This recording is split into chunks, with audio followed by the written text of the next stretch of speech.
لكم ويغفر لكم ذنوبكم ومن يطع الله ورسوله فقد فاز فوزا عظيما. أما بعد فإن خير الحديث كتاب الله وخير الهدي هدي محمد صلى الله عليه وسلم وشر الأمور محدثاتها وكل محدثة بدعة وكل بدعة ضلالة وكل ضلالة في النار. اللهم صل على محمد وعلى آل محمد كما صليت على إبراهيم وعلى آل إبراهيم إنك حميد مجيد. اللهم بارك على محمد وعلى آل محمد كما باركت على إبراهيم وعلى آل إبراهيم إنك حميد مجيد. رب اشرح لي صدري ويسر لي أمري واحلل عقدة من لساني يفقهوا قولي. ہر قسم کی حمد و ثنا، تمام کی تمام تعریفات، تسبیحات، تحمیدات اللہ رب العالمین کی ذات کے لیے ہے، جو اکیلا تنہا اس کائنات کو بنانے والا ہے، چلانے والا ہے. وہی داتا، وہی گنج بخش، وہی غوث اعظم ہے. وہ بگڑی ہوئی تارنے والا، ڈوبی ہوئی تارنے والا، بگڑی ہوئی سنوارنے والا، کوئی حاجت روا ہے. وہی سب کی مشکلیں دور کرنے والا، اس کو کوئی بھی شریک نہیں. انگنت لا تعداد درود و سلام امام الانبیاء، فخر کائنات، رحمت للعالمین، خاتم النبیین حضرت محمد رسول اللہ صلی اللہ علیہ وسلم کی ذات بابرکات کے لیے اور رحمت و مغفرت کی دعائیں تمام کے تمام مسلمانوں کے لیے. اللہ سب مسلمانوں کی قبروں کو جنت کا گہوارہ بنائے. حضرات گرامی قدر، اللہ رب العالمین نے روح زمین کے اوپر جب انسان کو بھیجا تو اس کو لاوارث نہیں چھوڑ دیا، یا یہ نہیں کہ بس آ گیا دنیا میں اب اپنی مرضی کرے، جو مرضی کرے، جیسی مرضی زندگی گزارے. ایسا نہیں ہے، بلکہ اللہ رب العالمین نے دیکھا کہ جب اس روح زمین کے اوپر انسان سیدھے راستے سے بھٹکا، اللہ رب العالمین نے تب اپنے انبیاء کرام کو مبعوث فرمایا. اور وہ انبیاء کرام اس دنیا میں آئے، لوگوں کے لیے ہدایت کا سبب بنتے رہے، یہاں تک کہ آخری نبی آ گیا. اور اللہ رب العالمین نے قرآن مجید میں ارشاد فرمایا، هو الذی ارسل رسولہ بالہدی ودین الحق لیظہرہ علی الدین کلہ.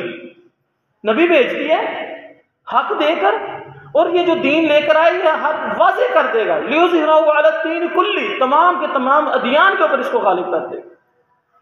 دین اسلام آ چکا. دین اسلام ہے کیا؟ ہمارے زندگی گزارنے کے طریقہ کار کا نام دین اسلام ہے. اور بھی کئی طریقے ہیں. ایک زندگی گزارنے کا طریقہ عیسائیت مذہب بھی سکھاتا ہے، ایک زندگی گزارنے کا طریقہ یہودیت مذہب بھی سکھاتا ہے، ایک زندگی گزارنے کا طریقہ بدھزم، اسی طرح ہندوازم، اور بھی بڑے طریقے ہیں. لیکن اللہ رب العالمین نے دین اسلام کو ہمارے لیے پسند کیا کہ تم نے زندگی اس اسلام کے مطابق گزارنی. اور وَمَن يَبْتَغِ غَيْرَ الْإِسْلَامِ دِينًا فَلَن يُقْبَلَ مِنْهُ، جس نے اسلام کے علاوہ کسی اور طریقے کے مطابق زندگی گزاری، کوئی اور دین اختیار کیا، فَلَن يُقْبَلَ مِنْهُ، ہم قبول ہی نہیں کریں گے، وہ قابل قبول ہے ہی نہیں. تو اللہ رب العالمین نے اپنے آخری نبی کو بھیج کر دین حق دے دیا. اب یہ جو دین حق ہے نا، حق یہ قیامت کے دن تک قائم دائم رہے گا.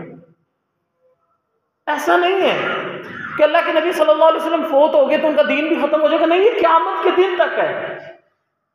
اور یہ دین حق اللہ رب العالمین نے واضح کر دیا ہے، اس میں کوئی ٹیڑھا پن نہیں ہے، کوئی کجی نہیں ہے، واضح ہے بالکل. اور اللہ کے نبی صلی اللہ علیہ وسلم نے بھی فرمایا، صحیح مسلم کی حدیث ہے، کہ میں تمہیں ایسے دین کے اوپر چھوڑے جا رہا ہوں جس کی سیاہ ترین رات بھی دن کی طرح واضح اور روشن ہے. سیاہ ترین رات، مطلب اس میں اندھیرا ہے ہی نہیں ہے. اسلام نے ہر چیز کو واضح کر دیا، کھول کھول کر بیان کر دیا.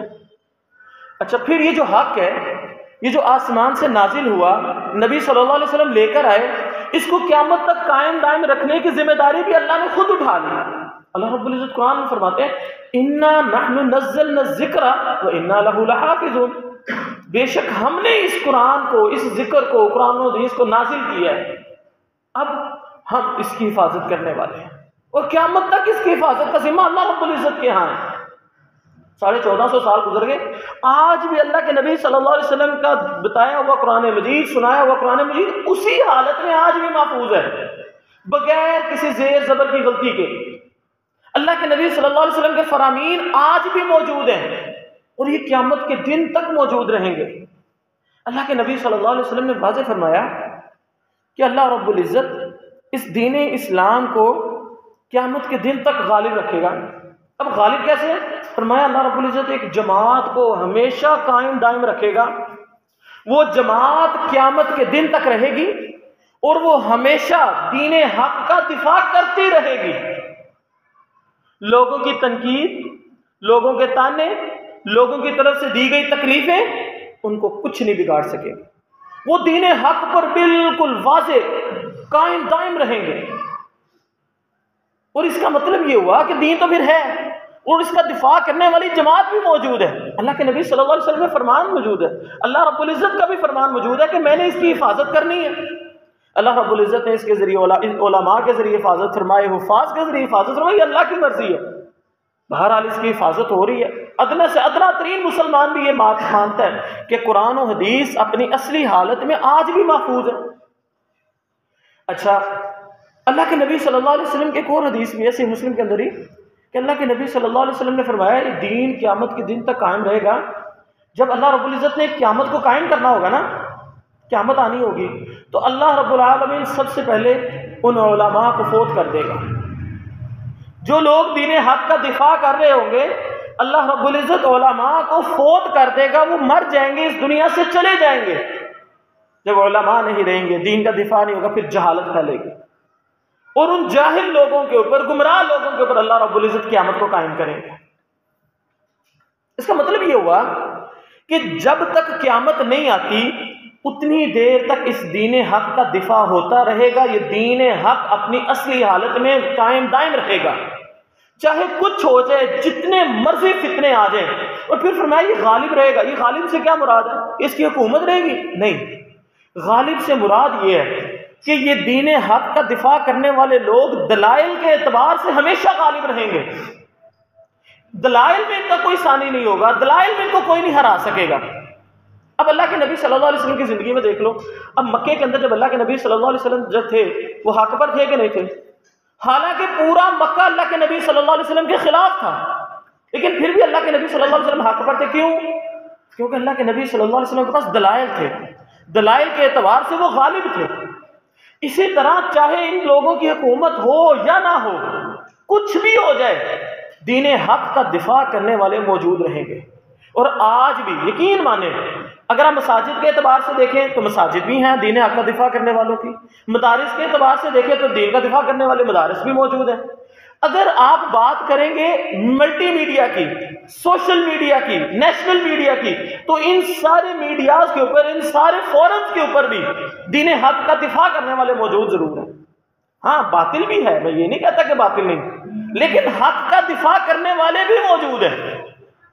تو اس کا مطلب ان ساری چیزوں کو، ان آیات کو، ان حدیثوں کو جب ہم سامنے رکھتے ہیں تو ایک بات تو واضح ہو گئی کہ قیامت کے دن تک دین حق قائم دائم رہے گا، یہ ختم نہیں ہوگا، اس میں اندھیرا پن نہیں آئے گا، اس میں ٹیڑھا پن نہیں آئے گا، اس کے اندر ایسی چیزیں نہیں آئیں گی کہ جو انسان کو گمراہی کی طرف لے جائے، یہ ہمیشہ لوگوں کو سیدھے راستے پر لانے کا سبب بنتا رہے گا۔ تو اس نے قیامت کے دن تک رہنا ہے۔ اچھا، پھر دوسری چیز یہ کہ دین حق، یہ تو واضح ہو گیا کہ اس نے رہنا ہے، قیامت کے دن تک بھی رہنا ہے۔ تو پھر بات یہ ہوتی ہے کہ دین حق ہے کیا؟ سوال یہ پیدا ہوتا ہے نا کہ حق ہے، کہتے کسے؟ کیا حق ہے؟ کون سی چیز ہے؟ تو اللہ رب العزت نے قرآن مجید میں جگہ جگہ اس بات کا اعلان کیا۔ 26واں پارہ ہے سورہ محمد، دوسری سورت ہے 26ویں پارے کی، اس کی دوسری آیت، الذین آمنوا بما نزل علی محمد، الذین آمنوا وعملوا الصالحات، وہ لوگ جو ایمان لاتے ہیں، نیک عمل کرتے ہیں، وَآمَنُوا بِمَا نُزِّلَ عَلَى محمد، اور ایمان لاتے ہیں اس چیز پر جو ہم نے محمد صلی اللہ علیہ وسلم پر نازل کیا. وَهُوَ الْحَقُّ مِن رَبِّهِمْ، تیرے رب کی طرف سے وہی حق ہے. مطلب حق کیا ہے؟ جو اللہ کے نبی صلی اللہ علیہ وسلم پر نازل ہوا. کیا نازل ہوا اللہ کے نبی صلی اللہ علیہ وسلم پر؟ قرآن یا حدیث؟ قرآن وہی جلی ہے، حدیث وہی خفی ہے. دونوں. اللہ کے نبی صلی اللہ علیہ وسلم اپنی مرضی سے تو دین کے معاملے میں بولتے ہی نہیں تھے. ما ينطق عن الهوى، اللہ کے نبی صلی اللہ علیہ وسلم دین کے معاملے میں اپنی مرضی سے زبان نہیں کھولتے. معلوم یہ بھی وحی تھی. ایک وحی جلی ہے، ایک وحی خفی ہے. ایک قرآن مجید ہے، ایک حدیث ہے. اور اللہ رب العزت فرما رہے ہیں تیرے رب کی طرف سے یہی حق ہے، اس کے علاوہ حق نہیں ہے. صرف اور صرف حق کس چیز کا نام ہے؟ قرآن کا نام یا حدیث کا نام. اور قرآن بھی اصلی حالت میں آج بھی محفوظ ہے. اللہ کے نبی صلی اللہ علیہ وسلم کی صحیح حدیث بھی آج بھی موجود ہے. اچھا، اس کا مطلب یہ ہے کہ حق تو موجود ہے. اچھا، اب حق کہتے کسے؟ قرآن و حدیث کو کہتے ہیں. اس کی بہت ساری دلیلیں آپ کو قرآن مجید میں سے بھی ملیں گی، حدیث سے بھی ملیں گی. اللہ کے نبی صلی اللہ علیہ وسلم فرماتے ہیں ان اللہ یرفع بہذا الکتاب اقواما ویضع به آخرین. اللہ رب العزت اس قرآن مجید کی وجہ سے بڑی قوموں کو ترقی دے گا اور بہت ساری قوموں کو ذلیل و رسوا بھی کرے گا. کیا مطلب؟ جو لوگ اس قرآن مجید کو تھام لیں گے وہ ترقی کر جائیں گے، اور جو قوم اس قرآن مجید کو چھوڑ دے گی وہ ذلیل و رسوا ہو جائے گی. حق کا معیار قرآن مجید ہے. اچھا، اسی طرح اللہ کے نبی صلی اللہ علیہ وسلم نے فرمایا ان ھذا القرآن سبب، یہ قرآن اللہ رب العزت کی رسی ہے. قرآن اللہ کی کیا ہے؟ رسی ہے. سبب، رسی ہے. طرفوا بید اللہ طرفوا بایدیکم، اس رسی کا ایک کنارہ اللہ کے ہاتھ میں ہے. طرفوا بایدیکم، اس رسی کا دوسرا کنارہ تمہارے پاس ہے. قرآن کو کیا کہا؟ رسی. اس کا ایک کنارہ اللہ کے ہاتھ میں ہے، ایک کنارہ تمہارے طرف ہے. فتمسکوا بہ، چمٹ جاؤ. اللہ کے نبی صلی اللہ علیہ وسلم فرمایا تھام لو اس رسی کو، پکڑ لو اس کو. کیا مطلب؟ قرآن کو پکڑ لو، تھام لو. لن تضلوا ولن تهلكوا ابدا. کیا ہوگا؟ گارنٹی موجود ہے. لن تضلوا، تم کبھی گمراہ نہیں ہو سکتے، تم کبھی گمراہ نہیں ہو سکتے. ولن تهلكوا ابدا، یہ قرآن تمہیں کبھی ہلاک بھی نہیں ہونے دے گا. قیامت کا دن ہوگا، قبر کا وقت آ جائے، محشر کا دن آ جائے، جنت جہنم کو پار کرنے کا وقت آ جائے، پل صراط کا وقت آ جائے، جنت میں داخلے کا وقت، یہ قرآن مجید تمہیں ہلاک نہیں ہونے دے گا. تھام لو اس کو، یہ رسی ہے اللہ کی. اسی طرح اللہ کے نبی صلی اللہ علیہ وسلم نے فرمایا ترکت فیکم امرین. یہ کس وقت فرمایا؟ اس وقت جب اللہ کے نبی صلی اللہ علیہ وسلم بڑی دکھ بھری نصیحتیں کر رہے تھے. آخری ایام تھے اللہ کے نبی صلی اللہ علیہ وسلم کی زندگی کے، اس وقت نصیحتیں کر رہے. صحابہ کرام بھی رو پڑے. اللہ کے نبی صلی اللہ علیہ وسلم کے ایک صحابی نے کہا اللہ کے رسول صلی اللہ علیہ وسلم ایسے لگ رہا ہے جیسے کوئی بندہ جانے والا ہو نا تو جاتے ہوئے الوداعی وصیتیں کرتا ہے، آپ ہمیں اس طرح وصیتیں کر رہے ہیں، تب ہمیں کوئی اچھی سی نصیحت کر دیں. اللہ کے نبی صلی اللہ علیہ وسلم فرمایا ترکت فیکم امرین، میں تمہیں دو چیزوں کے پاس ساتھ چھوڑ کے جا رہا ہوں. لن تضلوا، ترکت فیکم امرین لن تضلوا ولن، اللہ رب نے فرمایا دو چیزیں چھوڑ کے جا رہا ہوں. ترکت فیکم امرین فتمس، عربی کے الفاظ. اچھا، دو چیزیں چھوڑے جا رہا ہوں، تم اس کو تھام لو. تم اس کو تھام لو گے تو کبھی بھی گمراہ نہیں ہو سکتے. کتاب اللہ و سنتی، ایک اللہ کی کتاب ہے، ایک میری سنت ہے. اللہ اور کی کتاب اور میری سنت کو تھام لو. اللہ کے نبی صلی اللہ علیہ وسلم گارنٹی دے رہے ہیں کہ تم گمراہ نہیں ہو سکتے. ترکت فیکم امرین لن تضلوا ما تمسکتم بہما کتاب اللہ و سنتی. دو چیزیں چھوڑے جا رہا ہوں، تم کبھی بھی گمراہ نہیں ہو سکتے اگر اس کو تھام لو گے. ایک اللہ کی کتاب ہے، ایک میری سنت ہے. تو معلوم یہ ہوا کہ حق کا معیار اور حق صرف اور صرف قرآن و حدیث ہے. کوئی دوسری چیز حق کا معیار نہیں بن سکتی. ٹھیک ہے، اگر کوئی بندہ ڈاکٹر بننا چاہتا بنے، دنیاوی مسئلہ ہے. انجینئر بننا چاہتا بنو، ڈاکٹر انجینئر بننے سے اسلام منع نہیں کرتا. یہ فنون ہے. علم کیا ہے، حق کیا ہے، وہ قرآن و حدیث کا نام ہے. اور قرآن و حدیث اپنی اصلی حالت میں محفوظ بھی ہے. تو دو باتیں طے ہو گئی. پہلی بات یہ طے ہوئی کہ قرآن و حدیث دین حق موجود رہے گا اور قیامت کے دن تک رہے گا، اور ایک جماعت ہمیشہ اس کا دفاع بھی کرتی رہے گی. دوسری بات یہ طے ہوئی کہ حق صرف اور صرف قرآن و حدیث کا نام ہے. مزید دلائل اگر کسی کو چاہیے ہو تو جمعے کے بعد بیٹھ سکتے ہیں انشاءاللہ، کوئی مسئلہ نہیں۔ تیسری بات، یہ تو پتہ چل گیا کہ حق قیامت تک رہے گا، یہ بھی سمجھ میں آ گیا کہ حق صرف اور صرف قرآن و حدیث کا نام ہے۔ پھر مسئلہ یہ کہ اتنی گمراہی ہے کیوں؟ کیا حق تک پہنچنا ہماری ذمہ داری ہے یا نہیں؟ یا صرف نماز پڑھ لیتے ہیں کافی ہے؟ نماز پڑھ لی، روزہ رکھ لیا، بس ٹھیک ہے، دین کا بس اتنا ہی، اس چیز کا نام ہی دین ہے؟ کیا اس سے کافی ہے، گزارا ہو جائے گا، کفایت کر جائے گی یہ باتیں؟ تو میرے بھائیو یہ بات ذہن میں رکھے گا کہ دین حق موجود بھی ہے، دین حق کا دفاع کرنے والے بھی موجود ہیں، اور دین حق قرآن و حدیث کا نام ہے، اور یہ بات ہر بندے کو پتہ ہے۔ آپ ادنا سے ادنا ترین مسلمان لے لو، جس نے شاید کبھی مسجد میں کبھی کبھار عید کی نماز پڑھنے آتا ہو، جس نے کلمہ پڑھا ہو، بس بہت ادنا ترین ادنا درجے کا مسلمان، آپ اس سے بھی پوچھو دنیا کی بہترین چیز کون سی ہے، دنیا کی سب سے بہترین کتاب کون سی ہے، وہ کیا کہے گا؟ قرآن مجید۔ ادنا سے ادنا ترین مسلمان بھی یہ بات کہتا ہے کہ دنیا کی سب سے بہترین کتاب قرآن مجید ہے۔ دنیا کا سب سے بہترین طریقہ کون سا ہے؟ ادنا سے ادنا ترین درجے کا مسلمان، چاہے اس نے چہرے پر داڑھی رکھی ہو یا نہ رکھی ہو، چاہے نماز پڑھتا ہو یا نہ پڑھتا ہو، چاہے پان ہر وقت کھاتا ہے، جو مرضی کر رہا ہے، وہ بھی کہے گا کہ سب سے بہترین طریقہ رسول اللہ صلی اللہ علیہ وسلم کا طریقہ ہے۔ یہ بات سب کو پتہ ہے۔ اللہ، اس کا مطلب ہے اللہ نے ہماری گتھی میں، ہمارے دل و دماغ میں حق کو ڈال دی ہے، حق کا ہمیں پتہ ہے۔ اب پھر خرابی کہاں پہ ہے؟ ہم حق پہ پہنچتے کیوں نہیں ہیں؟ کیوں گمراہی پھیلی ہوئی ہر طرف؟ اس کا جواب یہ ہے میرے بھائیوں، ہم لوگ دین اسلام سے دور ہیں۔ ہم قرآن و حدیث کو حق تو مانتے ہیں، لیکن قرآن و حدیث کو ہم سمجھنے کے لیے تیار ہی نہیں ہیں۔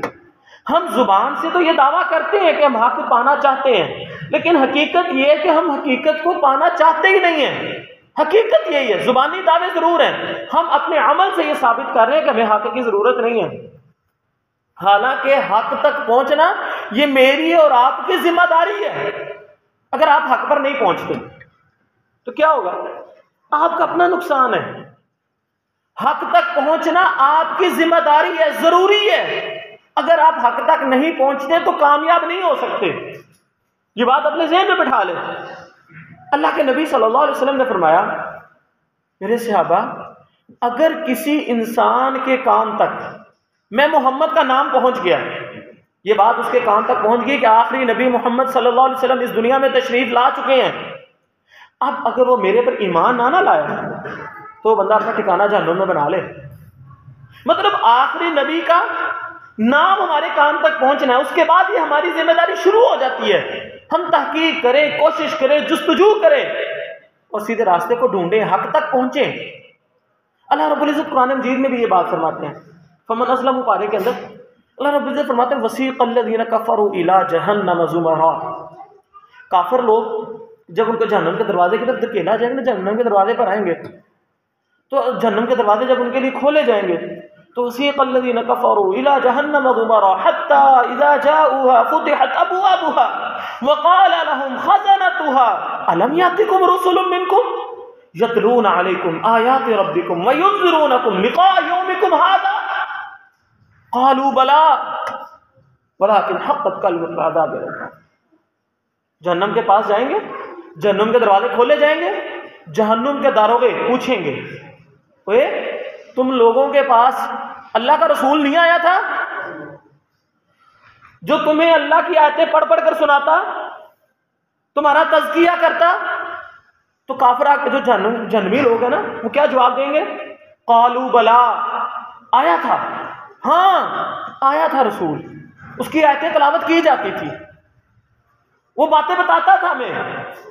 فرشتے آگے سے کیا کہیں گے؟ جو جہنم کے دروازے وہ کیا کہیں گے کہ پھر چلو ولیکن حقت کلمۃ العذاب، تمہارے اوپر ضروری ہے تمہیں عذاب دیا جائے۔ نبی آیا، تمہیں حق پہنچاتا رہا، تمہیں قبول ہی نہیں کیا، چلو جہنم میں۔ فبئس مثوى المتکبرین قیل ادخلوا ابواب جہنم خالدین فیہا، کہا جائے گا کھول دو دروازے، خالدین فیہا، اس میں ہمیشہ رہو۔ فبئس مثوى المتکبرین، تکبر کرنے والوں کا یہی انجام ہے، یہ تکبر ہے۔ آپ کے سامنے قرآن بیان کیا جاتا ہے، آپ کے سامنے احادیث بیان کی جاتی ہیں، حق واضح ہے، حق بیان کرنے والے بیان کرتے ہیں، آپ لوگوں کے پاس ٹائم ہی نہیں ہے جی۔ کیا بات ہے، اتنے بڑے افسر لگ گئے کہ اللہ کا فرمان آیا ہے، ہمارے پاس وقت ہی نہیں ہے اس دین کو سیکھنے کے لیے۔ بولتے رہے مولوی جو مرضی کرتے رہے، ہم آگے سے اپنے مرضیوں میں۔ آپ خود بتائیں، آپ کے پاس کوئی بندہ آئے پیغام لے کر اور آپ اس کی بات ہی نہ سنیں، یہ تکبر ہے کہ نہیں تکبر؟ اللہ کا فرمان آ گیا، اللہ کے رسول کا فرمان آپ تک پہنچ چکا، آپ کے پاس وقت ہی نہیں ہے۔ کیا بات ہے، کیا تکبر ہے آپ لوگوں کا۔ یہ ہمارا تکبر ہے جو دین حق تک ہمیں پہنچنے نہیں دیتا۔ اس لیے یہ بات ذہن میں رکھیے گا، قیامت والے دن اللہ کا قرآن اس آیت میں واضح طور پہ یہ ارشاد فرما رہا ہے کہ حق تک پہنچنا تمہاری ذمہ داری ہے۔ نبی آ گیا، اللہ نے حجت پوری کر دی، اللہ نے دین اسلام کی حفاظت کا ذمہ لے کے حجت پوری کر دی، قرآن و حدیث اپنی اصلی حالت میں محفوظ ہے، اب اللہ کے اوپر آپ عذر نہیں پیش کر سکتے۔ قیامت والے دن کیا کہو گے اللہ کو کہ ہمیں حق کا پتہ نہیں چلا تھا؟ کیسے پتہ نہیں چلا تھا؟ قرآن تو آپ کے پاس ہے، حدیث تو آپ کے پاس ہے، کیوں نہیں پتہ چلا؟ کیا بات ہے، یہ وقت ہی نہیں تھا۔ اصل بات یہ ہے میرے بھائیو، حق تک پہنچنا ہماری ذمہ داری ہے۔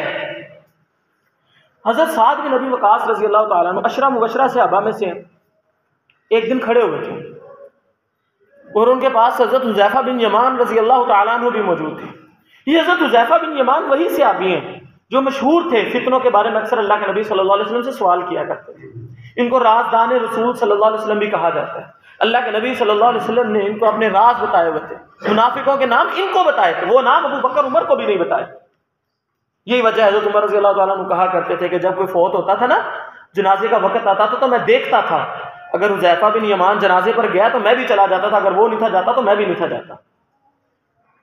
پوچھا کرتے تھے بتاؤ کون کون منافق ہے، تو حذیفہ بن یمان نہیں بتایا کرتے، کہتے تھے اللہ کے نبی کا راز ہے، میں کیوں بتاؤں، اگر بتانا تو اللہ کے نبی خود بتا جاتے آپ کو منافقوں کے نام۔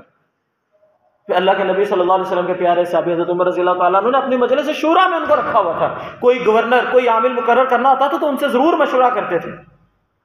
یہ حذیفہ بن یمان یہ فتنوں کے ایکسپرٹ تھے، فتنوں کے بارے میں سب سے زیادہ علم حضرت حذیفہ بن یمان کو تھا۔ وہ خود بیان کرتے ہیں کہ لوگ اکثر فضائل کے حدیثیں سنا کرتے تھے، معاملات کے حدیثیں سنا کرتے، میں جب بھی اللہ کے نبی سے سوال کرتا تھا فتنوں کے بارے میں کرتا تھا، مجھے ڈر تھا کہ میں کسی فتنے میں مبتلا نہ ہو جاؤں۔ تو حضرت حذیفہ بن یمان رضی اللہ تعالیٰ عنہ بھی کھڑے ہوئے، پاس سعد بن ابی وقاص کمانڈر ہے بہت بڑے، کھڑے ہوئے۔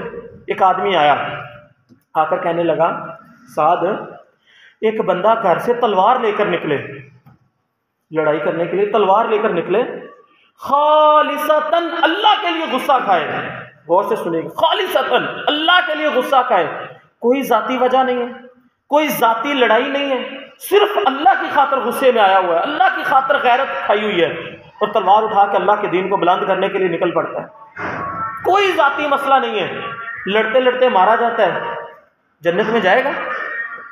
حضرت سعد بن ابی وقاص رضی اللہ عنہ ہاں بالکل ضرور جائے گا۔ آپ سے بھی پوچھا جائے آپ بھی یہی کہو گے کہ ہاں ضرور جائے گا۔ ایک بندہ تلوار لے کر نکلا ہے اور وہ خالصتاً اللہ کی خاطر غصہ کھائے ہوئے ہے، کوئی ذاتی مسئلہ نہیں ہے، کدھر جائے گا؟ مرتے مرتے اگر جنگ کرتے کرتے مر جائے جنت میں جائے گا۔ حضرت حذیفہ بن یمان پاس کھڑے تھے، کہنے لگے سعد کیا کہہ رہے ہو؟ اس نے دوبارہ سوال کیا کہ ایک بندہ تلوار لے کے گھر سے نکلے، خالصتاً اللہ کی خاطر غصہ کھائے، اپنی جان قربان کر دے لڑتے لڑتے، جنت میں جائے گا؟ حضرت سعد نے کہا ہاں ضرور جائے گا۔ حضرت حذیفہ نے پھر ٹوکا، کہا سعد کیا کہہ رہے ہو؟ اس نے تیسری دفعہ پھر سوال کیا، ایک بندہ گھر سے تلوار لے کر نکلے، خالصتاً اللہ کی خاطر غصہ کھاتا ہے، لڑتے لڑتے مر جاتا ہے، جنت میں داخل ہوگا؟ حضرت سعد نے کہا ہاں ضرور داخل ہوگا۔ حضرت حذیفہ نے تیسری دفعہ ٹوک کر کہا سعد کیا کہہ رہے ہو تم؟ حضرت سعد رضی اللہ تعالیٰ عنہ پوچھنے لگے کہ حذیفہ پھر تم بتاؤ کیا بات ہے، کیا صحیح جواب ہے اس کا؟ اب غور کرنا ذرا، تلوار لے کر نکلا، اس کی نیت میں کوئی شک نہیں کر سکتا، خالص اللہ کی خاطر غصہ کھائے ہوئے ہیں اور مارا جاتا ہے، پھر بھی اللہ کے نبی صلی اللہ علیہ وسلم کے صحابہ کیا کہہ رہے ہیں کہ وہ جنت میں نہیں جا رہا؟ کیا سوال؟ حضرت حذیفہ بن یمان رضی اللہ عنہ کہنے لگے ایک بندہ تلوار لے کر نکلے، جنگ کرے، خالصتاً اللہ کی خاطر غصہ کھائے ہوئے ہیں، پھر وہ حق کو تلاش کرے، حق تک پہنچے، اگر حق تک پہنچے گا پھر حق پر لڑتے لڑتے مارا جائے گا تو جنت میں جائے گا۔ لیکن اگر ایک بندہ تلوار لے کر نکلا، خالص اللہ کی خاطر، غصہ بھی کھایا، لڑتے لڑتے حق تک نہ پہنچ سکا، اس کو اللہ نے حق تک پہنچنے کی توفیق نہ دی، وہ بندہ جنت میں داخل نہیں ہو سکے گا۔ اس کی واضح مثال خارجیوں کو لے لو، تو اس بات کو سمجھو، اللہ کے بندو، اللہ کو یہ جذبات نہیں پسند تمہارے کہ جذباتی نعرے لگا دو، حرمت رسول پر جان بھی قربان ہے۔ وہ اللہ کے بندو، جان قربان کرنا بڑی دور کی بات ہے، وہ پہلے عمل تو کر کے دکھاؤ۔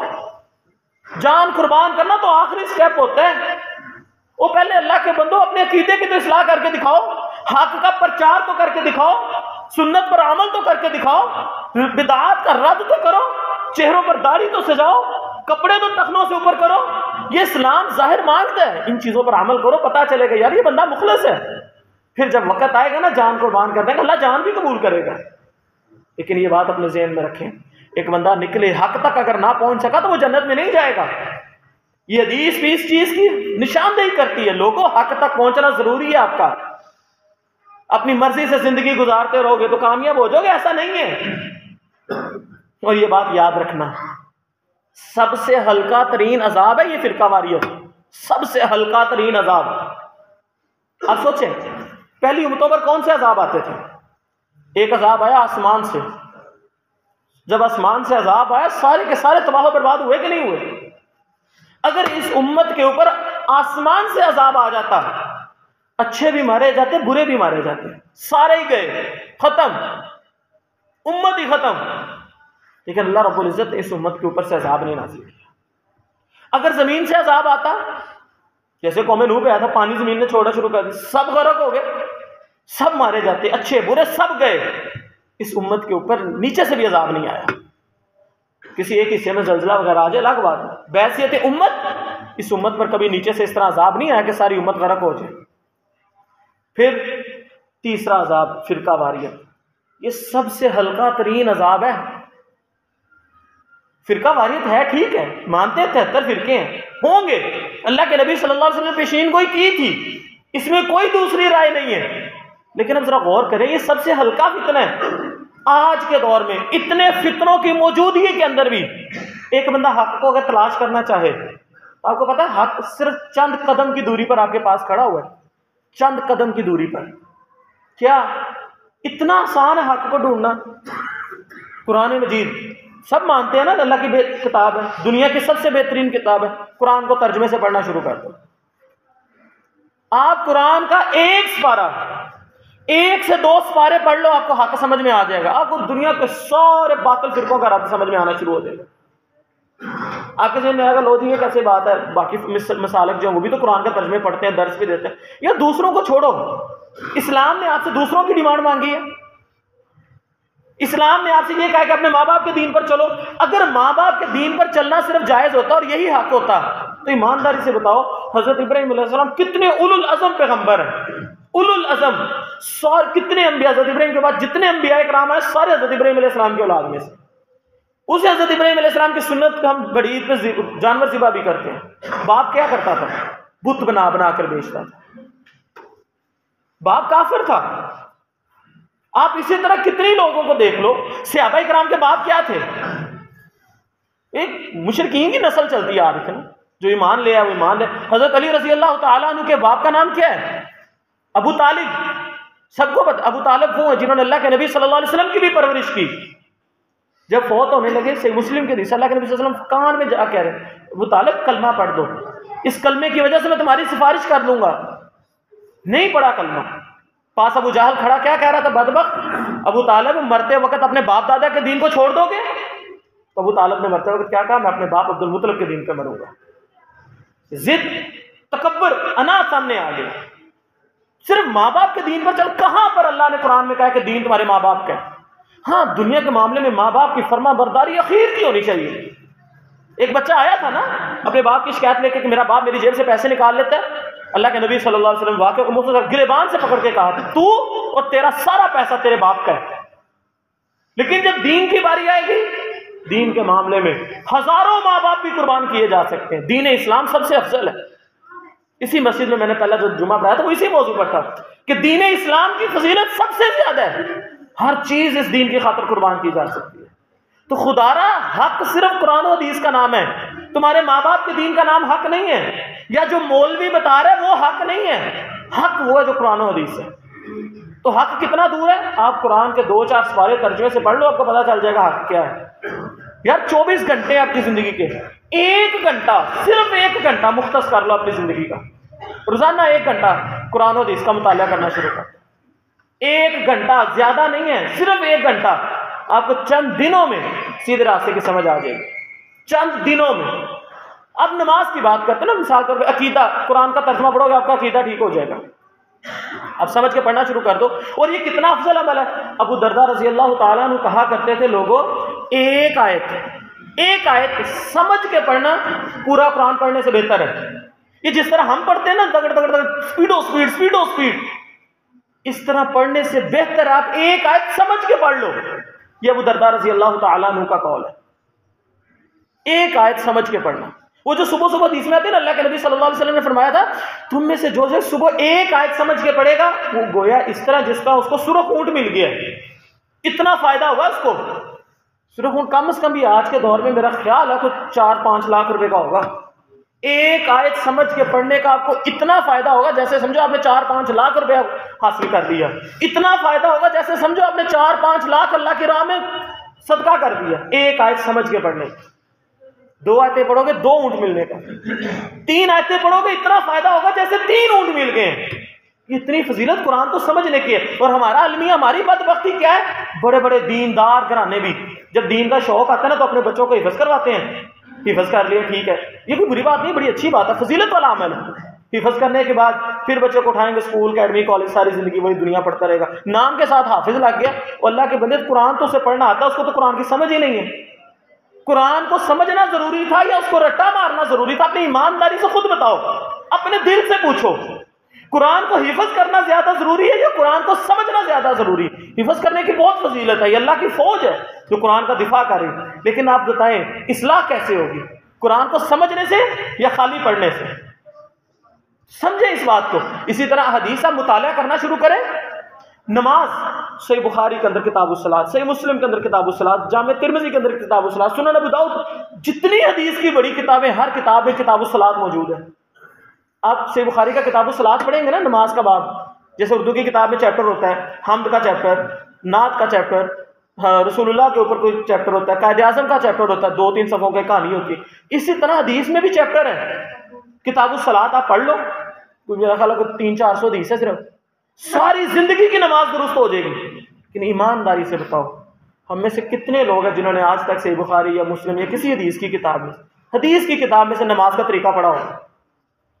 مولویوں کے بتے بتائے دین پہ چل رہے ہیں، ماں باپ کے چلتے چلائے دین پہ چل رہے ہیں۔ وہ اللہ کے بندو، حق تمہارے ماں باپ نہیں ہے، حق تمہارے مولوی نہیں ہے، حق صرف اور صرف قرآن و حدیث کا نام ہے۔ میں نے پہلے دلیلیں دی ہیں اس بات۔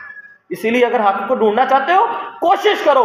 جب کوشش کرو گے، اللہ رب العزت قرآن میں فرماتے ہیں، والذین جاہدوا فینا لنہدینہم سبلنا، جو بندہ بھی میرے راستے پر چلنے کی کوشش کرتا ہے، لنہدینہم سبلنا، ہم ضرور بضرور اس کو اپنے راستے پر چلا دیتے ہیں۔ جب تم نماز میں پڑھو گے نا، اہدنا الصراط المستقیم، اللہ مجھے سیدھا راستہ دکھا، دل میں یہ تڑپ ہو، اللہ میں دیکھ کوشش کر رہا ہوں، میں قرآن کو ترجمے سے پڑھ رہا ہوں تیرے دین کو سمجھنے کے لیے، اللہ میرے اندر جتنی استطاعت ہے نا، میں آدھا گھنٹہ، پونا گھنٹہ، 1 گھنٹہ حدیث کا مطالعہ کرتا ہوں تیرے دین کو سمجھنے کے لیے۔ اللہ جو سیدھا راستہ ہے، میرے اندر کوئی تکبر نہیں ہے، میرے اندر کوئی انا نہیں ہے، جو قرآن کی آیت کا ترجمہ مجھے نظر آئے گا، جو حدیث کا مطلب مجھے سمجھ میں آئے گا، میں دیکھوں گا، جو بھی مطلب قرآن و حدیث کا ہوگا، اللہ میں اس کو مانوں گا، اس پر عمل کروں گا۔ تو میرے سینے کو اسلام کے لیے کھول دے، مجھے سیدھے راستے پر چلا، اللہ ضرور تمہیں سیدھے راستے پر چلائے گا۔ ہم نماز میں پڑھتے ہیں اہدنا الصراط المستقیم، لیکن ہمارے دل میں کبھی تڑپ ہی نہیں ہوئی سیدھے راستے کی، حق کو ڈھونڈنے کی تڑپ ہی نہیں ہے۔